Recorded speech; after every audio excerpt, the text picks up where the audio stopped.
حمزه شینواری، څوک چې په پښتو ادب کې د غزل بابا بالی شي او دغه لقب یې هسې نه دی ګټلی.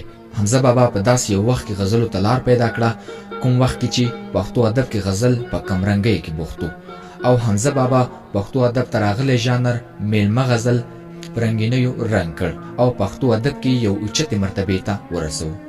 امیر حمزه شینواری.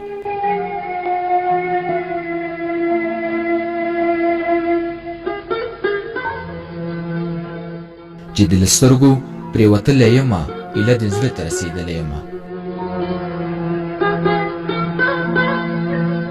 عشقه د پوهې نه هم ستا د اوچت داسې مقام ته رسېدلی یمه.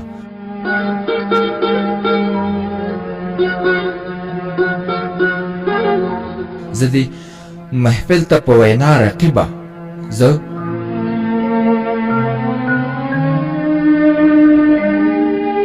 محفل ته په وینا رقیبه درتللی نشم خو درغلی یمه.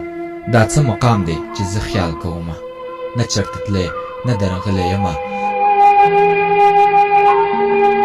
ستا اننګو ته رسېدل ګران،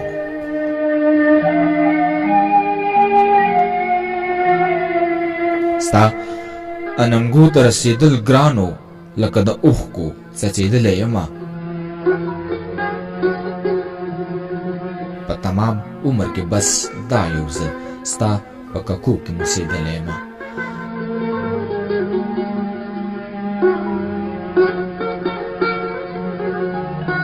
لکه غبار د انتظار په ګوته زما په سترګو کې سحر پرېوت. مینې څه نوی اړخ بدل کړه اشنا، ستا نه مې زړه کې نن خطر پرېوت.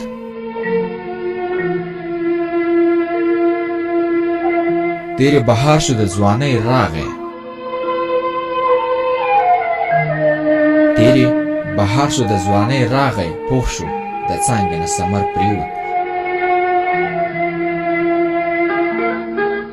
ډېر تعلق د دنیا پرېویستمه چې سیلۍ راغله دروند شجر پرېوت.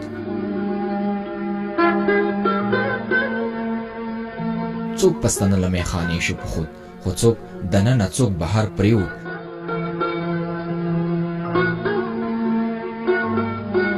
ځان ته په مینه کې کوم سر چې وي سر چې په مینه شو په سر پرېوت.